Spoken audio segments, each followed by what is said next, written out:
Philip Wee, DBS senior currency economist. He joins us here in the Lion City. So are you betting on the same currencies if the yuan is allowed to appreciate further? I think just following up on what you just said, most of us have looked through the last business cycle from the dot-com to the global crisis. And one thing you do see is that the countries that have the economies have moved in line with China, their markets actually perform better. In fact, it's not just Indonesia, but India as well, the stock market. So I think on the currency side, I'll be a bit more careful in terms of generalizing. I think the trend is clearer really for the equity side. So when it comes to currencies, what's the bet? I mean, some people say that you should be betting on those really tightly managed currencies, Sing dollar for one. Sing dollar basically because we have an exchange rate policy. So I think the thing about the Sing dollar is that most people don't understand this.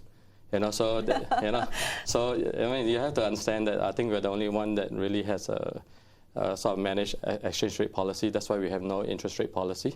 So we understand that because we're an open capital market system, so we can only control one or the other.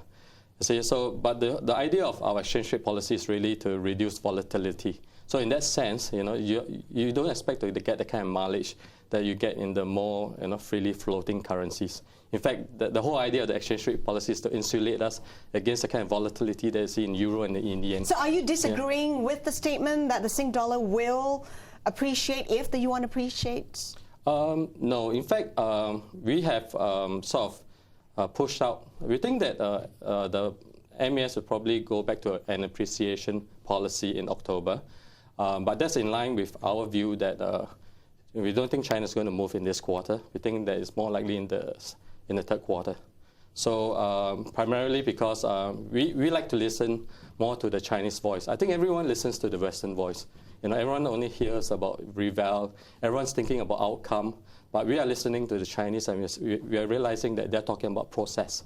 And that we should move along those lines. What process are you referring to? What's China saying? Process of reforming the exchange rate.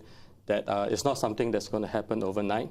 I think basically when it talks about, for example, overnight you talk about global imbalances, what the Commerce Ministry has been saying about exports is still at the early stages of recovery, yet to go back to the highs that we've seen in 2008.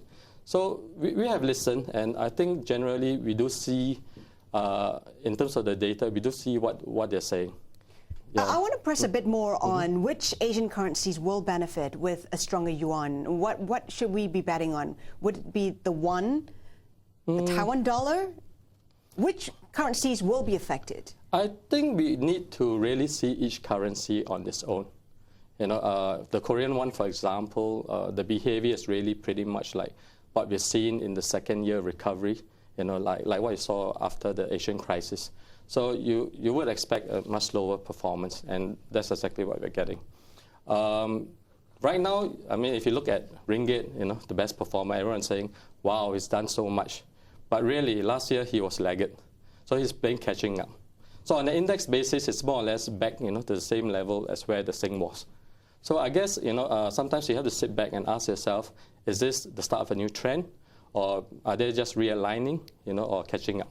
Okay, the one, 18-month high, how much more upside?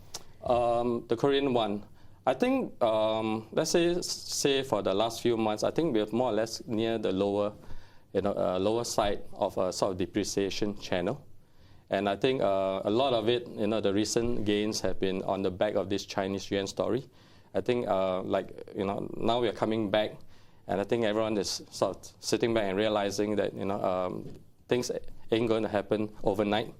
And that we'll probably get more talk next month at the US-China Strategic Economic Dialogue, and of course the G20 in June. So I would expect some short covering back, all these short dollar Asian positions. What levels are you looking at for the one? I guess generally from where we are, 2030, one sort of adjustment is not unusual. Okay, you said the ringgit is playing catch up. Any more catching up to do? I think more or less on an index basis, we're back to where the Sing, since the day, because I like to measure the ringgit from the day that they free the peg, to to where it is. So it's been more or less moving on index basis with the Chinese yuan and with the Sing dollar.